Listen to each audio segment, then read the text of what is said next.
Hola, ¿qué tal? ¿Cómo andan?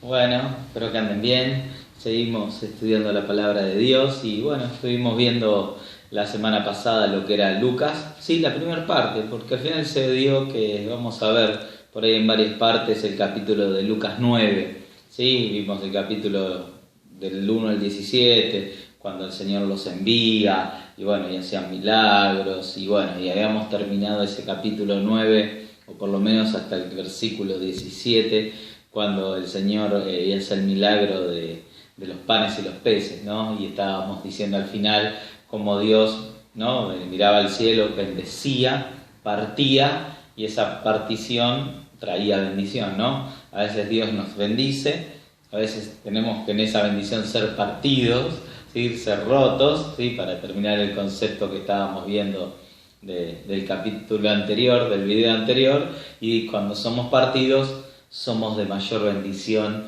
a los que están a nuestro alrededor. Pero bueno, sigue el Señor Jesús, es como si hubiese pasado otro día porque ya era tarde, y miren lo que dice el versículo 18, dice: y aconteció que estando solo él orando, estaban con él los discípulos y les preguntó diciendo: ¿quién dice la gente que soy? ¿No? Dice que se acercó, estaba orando, se lo llevó a un costado, ya lo había querido hacer en la primera parte que vimos, del 1 al 17, el versículo del 1 al 17, y no había podido porque la gente se acercaba, pero ahora sí, estaba Jesús orando solo, seguro que de noche, y sus discípulos estaban ahí, y de repente le hace una pregunta, o la gran pregunta, ¿no?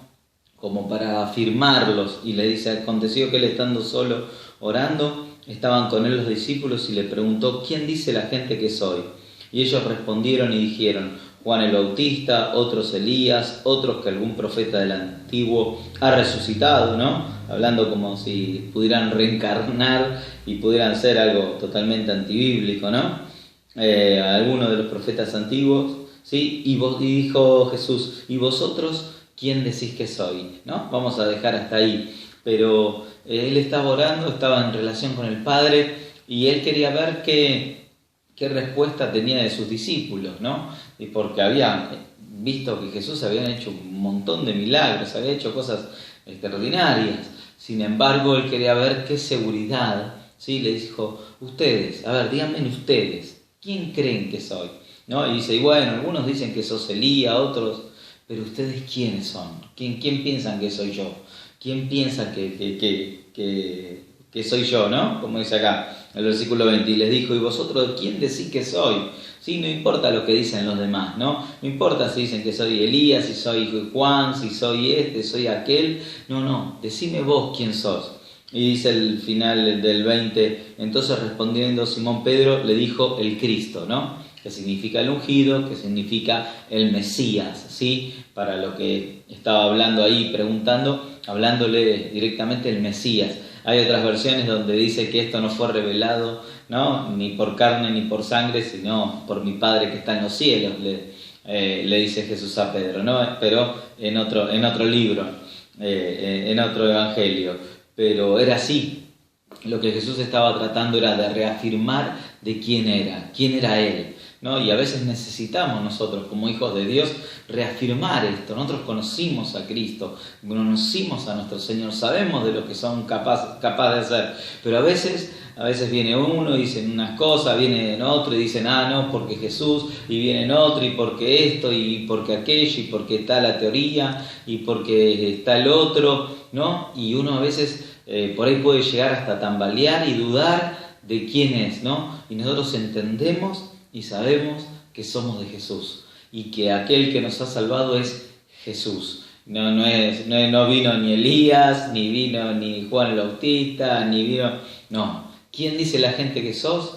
¿Quién sos vos? Jesús. Esa es la respuesta que uno tiene que tener. Todo lo que nos pasa, todo lo que tenemos, todo lo que somos, los milagros que nos suceden es porque Jesús está en nuestra vida. Esa es la base, esa es la roca, ese es el lugar, el peldaño donde nosotros estamos parados, donde estamos puestos, es Jesús. Eso es lo que la gente nos viene a preguntar: ¿y por qué te pasa lo que te pasa? ¿Y por qué estás así? ¿Y por qué Dios tanto lo bueno como lo malo? No, yo estoy en Cristo. Y en Cristo yo sé que si me pasa algo, Dios me va a bendecir.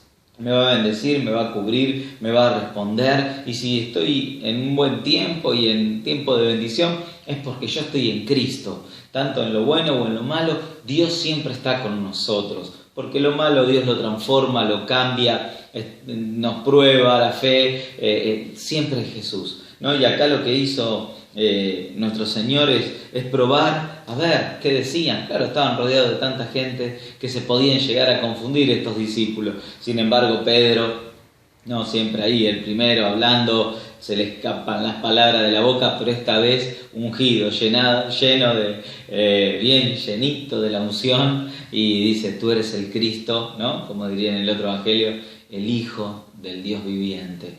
Y era así. Y entonces, ¿qué dice Jesús? Sigue hablando en el versículo 21. Mas él advirtiéndoles mandó a que nadie dijesen esto, ¿sí? Diciendo: es necesario que el Hijo del Hombre padezca muchas cosas. O sea, primero le dijo: no le digan a nadie, no era el tiempo. Él recién estaba ahí con su ministerio, habían ido 12, 70, se estaba esparciendo y no era momento para tener estas luchas, ¿sí? Por los sacerdotes, con los sumos sacerdotes, con los fariseos, con los saduceos, aunque ya las tenía, pero no era momento como para agitar algo más fuerte y decir estas cosas. Dicen: ustedes lo saben, ya sé que ustedes lo saben, ¿no? Entonces, más allá de eso, les advirtió que no les mandaran, que no le dijeran a nadie, diciendo: es necesario que el Hijo del Hombre, versículo 22, padezca muchas cosas y sea desechado de los ancianos y de los principales sacerdotes y de los escribas, y sea muerto y resucite al tercer día. Tremendo, ¿no? Y dice: sea desechado, ¿sí? El Hijo del Hombre padezca muchas cosas. O sea, qué tremendo, ¿no? Esto de saber, Jesús ya sabía lo que le iba a pasar. Jesús ya sabía que había venido a la tierra a cumplir una misión. Jesús ya sabía. Una cosa a veces cuando nosotros nos encontramos con problemas y dificultades en la vida y no sabemos, pero saber que Jesús iba a padecer, como le cuenta acá: voy a padecer a manos de los ancianos, de esto, de aquello, de lo otro. O sea, ya sabía. Y es más, dice: y que sea muerto. O sea, él sabía que iba a morir, porque era necesario, porque era así, porque tenía que suceder así, porque era la única forma en que nuestros pecados y que ese lugar en la cruz sea ocupado por él y no por nosotros, porque ese lugar nos tocaba a nosotros. Y dice: y que resucita el tercer día. Les estaba dando una revelación, le estaba dando carne, le estaba dando comida sustanciosa al Señor, y diciéndoles y hablándole: o sea, ustedes saben que soy el Cristo, que soy el Hijo de Dios, el Mesías. Bueno, este Mesías viene a hacer esto. ¿Viene a qué? A padecer. Viene a morir, pero también a resucitar. No viene a liberar con ese pensamiento que ya muchos ya saben, de que venía a liberar al pueblo de Israel y que era que venía con otra idea. No, venía con un reino que era mucho mayor, que era el reino de los cielos, ¿no? Que había venido a la tierra a través de Jesucristo. Y bueno, y era necesario que padeciese, ¿no? Desechado por los ancianos, los sacerdotes, los escribas, ¿no? Y todo esto que tenía que pasar, y tenía que morir. ¿Por quién? Por nosotros. Eso es algo tremendo. A veces lo hablamos y lo compartimos como diciendo: sí, o vemos en las películas o en la tele o hablar. No, Jesús murió y sí, pero murió porque tenía un propósito. Tenía que salvarnos. Tenía que pagar la cuenta que nosotros debíamos, ¿sí? Teníamos una cuenta pendiente con Dios y Él vino y la saldó. Y no solo eso, dice que al tercer día Dios lo levantó de los muertos, ¿no? En eso de los 3 días, a veces uno dice: sí, pero no fueron 3 días enteros. Claro, lo que pasa es que a veces ese día se tomaba el tiempo de la luz, el tiempo que iba de las 7 de la mañana a las 7 de la tarde. Bueno, para ellos, si era a las 6 de la tarde, eso era un día. Al otro día, el sábado fue todo un día, y el domingo a la mañana era un tercer día. Ellos contaban de esa forma los días en el tiempo en que empezaba a haber luz, ¿no?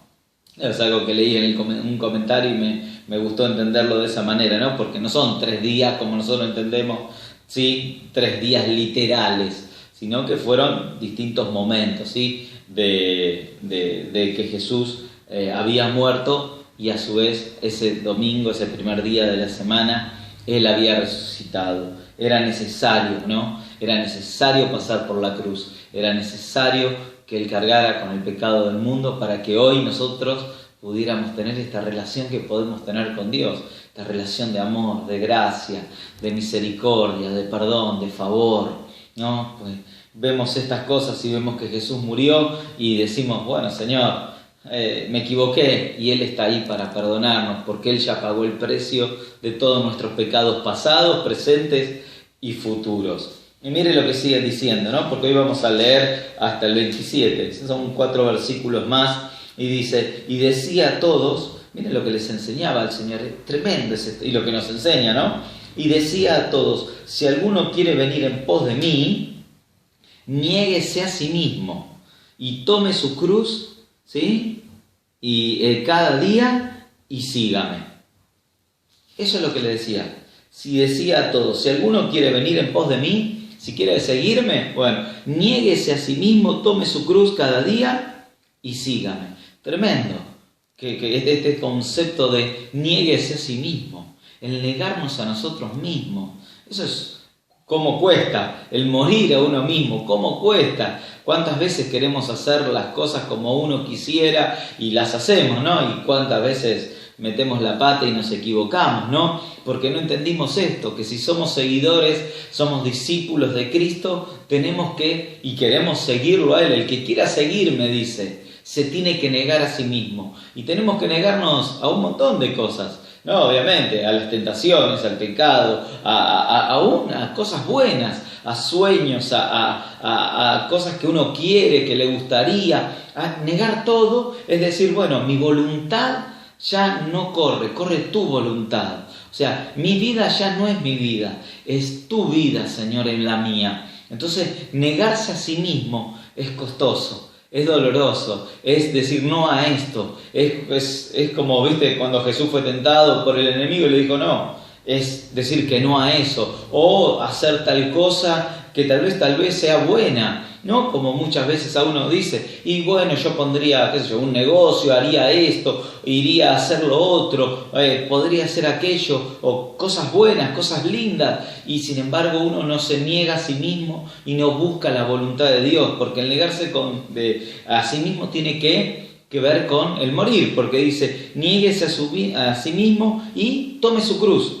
Y cuando habla de tomar la cruz, habla de las bendiciones de la cruz, habla de lo que Jesús hizo en esa cruz que hablábamos hace un rato. En esa cruz Él murió, pero nos dio salvación, nos dio gracia. Entonces dice, negate a vos mismo, neguémonos a lo nuestro y tomemos la cruz para hacer lo correcto, para hacer lo que a Dios le agrada, la misericordia, el amor, la bendición, hacer lo que Dios quiere que hagamos, ¿no?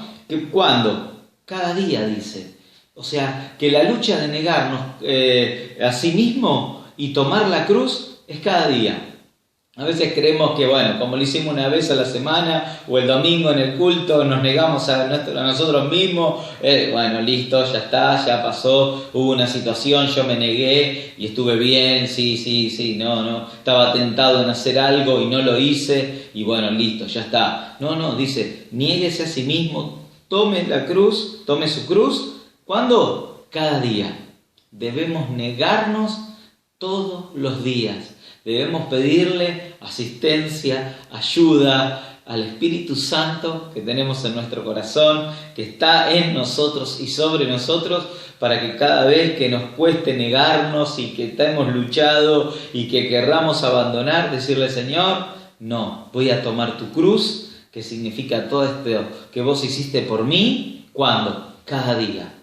Cada día. Y es precioso esto, ¿no? Y sígame, dice el versículo. Niéguese a sí mismo, tome su cruz cada día y sígame. ¿Cómo hay que seguir al Señor? De esa manera. Seguirlo de esa manera. No hay otra manera, no hay otra forma, no hay otro camino, no hay otra manera, forma, camino, o una colectora, no. Acá dice el Señor que para seguirlo hay que negarse, hay que tomar su cruz cada día y seguirlo.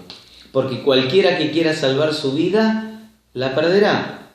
Y cualquiera que pierda su vida por causa de mí, éste la salvará. También tremendo, ¿no? El hecho de que cualquiera que quiera salvar su vida, ¿no? A veces tantas ocupaciones por uno, tantas cosas que uno quiere tanto, como veníamos hablando, ¿no? Todo uno, quiero hacer esto, quiero hacer aquello. No. El que quiera salvar su vida la perderá. O sea, vivir la vida como uno fuera de Dios, la va a perder. Pero dice que cualquiera que pierda su vida por causa de mí, dice Jesús, la salvará. ¿No? Y son tiempos difíciles.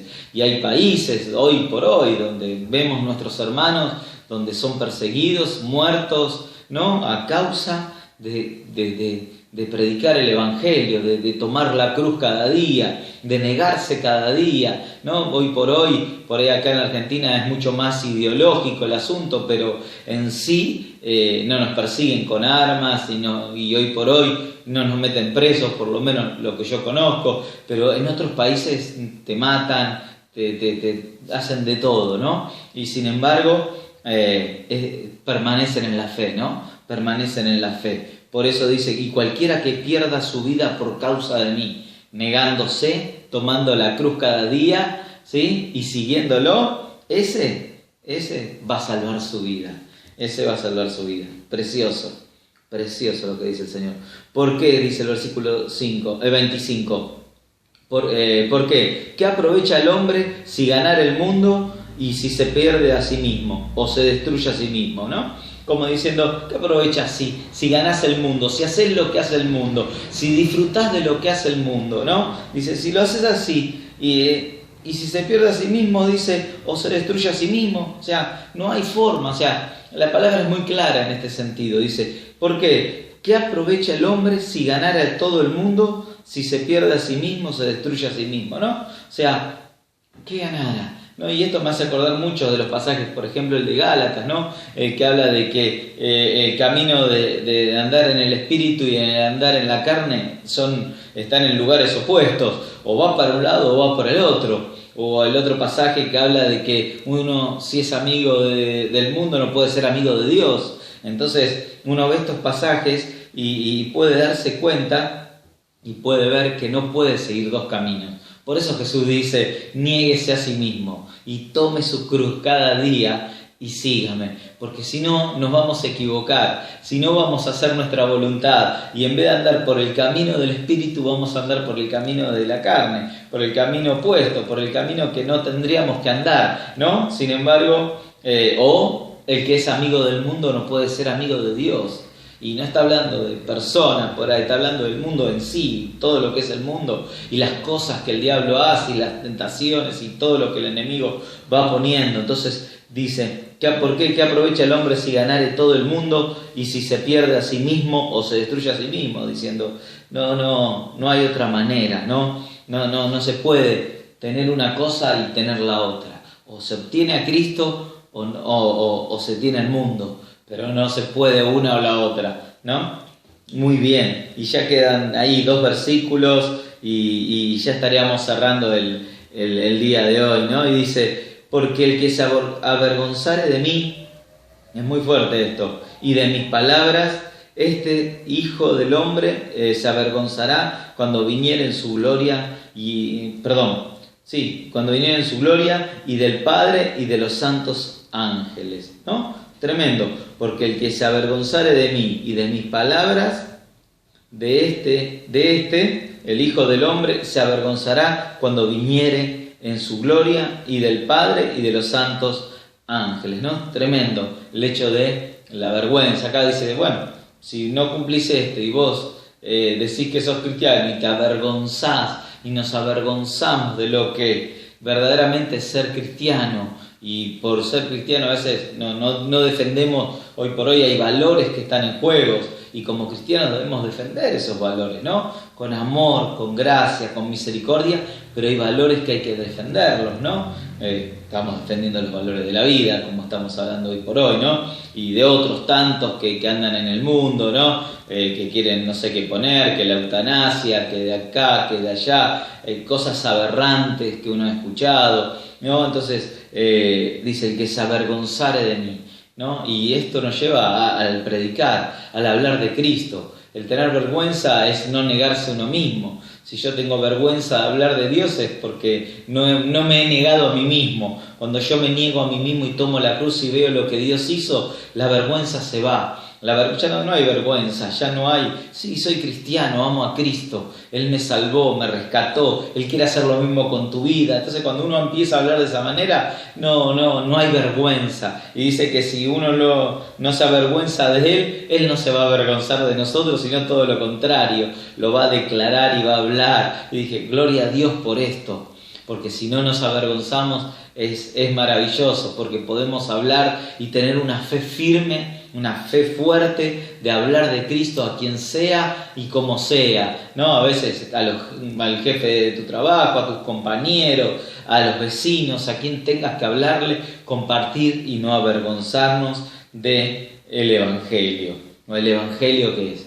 El Evangelio es poder de Dios. El Evangelio transforma las vidas. Y por eso no nos podemos avergonzar del Evangelio, porque el Evangelio transformó tu vida, el Evangelio transformó mi vida, transformó todo lo que soy, lo cambió, me hizo una nueva persona, una nueva criatura. Lo que era, dice la Biblia, murió, el bautismo, ¿no? Cuando nos bautizamos, morimos y queda ahí abajo y nos levantamos, es una representación de la nueva vida que Cristo nos dio. Así que, ¿cómo vamos a avergonzarnos de lo que Jesús hizo en la cruz del Calvario? ¿O cómo no vamos a hablar de Él, o declarar, o orar, o decir, si Cristo es lo más grande que hay, es lo más maravilloso y lo más poderoso que hay? Así que es tremendo esto. Y el último versículo, y con esto termino porque engancha ya para la próxima, ya enganchamos para la próxima, y va a quedar ahí, en puntos suspensivos. Dice: y os digo en verdad que hay algunos de los que están aquí que no gustarán la muerte hasta que venga el reino de Dios, ¿sí? Y ese versículo va a quedar ahí porque engancha a lo que va a venir la próxima semana, ¿no? O los próximos días, ¿no? Que tiene que ver con algo precioso que les pasa a algunos discípulos y es un pasaje maravilloso. Y vamos a seguir seguramente con Lucas, pero bueno, es verdad. Lo que iban a ver, no iban a ver la muerte, iban a ver todo lo contrario, iban a ver la vida en toda su esplendor, ¿no? Pero bueno, volviendo a lo mismo y volviendo a lo que estuvimos hablando, la confesión de Pedro, quién era Jesús, todo se relaciona, quién era Jesús, que le dijo que no le diga a nadie quién era Él, que iba a tener que padecer, que iba a morir, que iba a resucitar, que se tenía que negar, que tenía que tomar la cruz cada día, que seguirlo. Todo este pasaje, estos grupos de versículos, todo este pasaje que hemos leído, todo está todo relacionado. Tiene uno al lado del otro, viene uno seguidito, y termina con el tema de avergonzarse, no avergonzarse. O sea que desde que le pregunta a Jesús a los discípulos quién era, hasta si tenemos vergüenza de quién es Él, viene todo cerquita ahí, viene uno atrás del otro, viene todo enganchado, ¿no? Así que mi hermano, que realmente podamos meditar en estos pasajes y ver que realmente es necesario negarse, tomar la cruz cada día y seguirlo, porque lo mejor que nos pudo haber pasado en la vida es conocer a Jesucristo y Él transformando nuestra vida. Así que no te avergüences, predica el Evangelio, porque el poder de Dios está en tu vida. Amén. Así que Dios te bendiga y nos vemos en la próxima.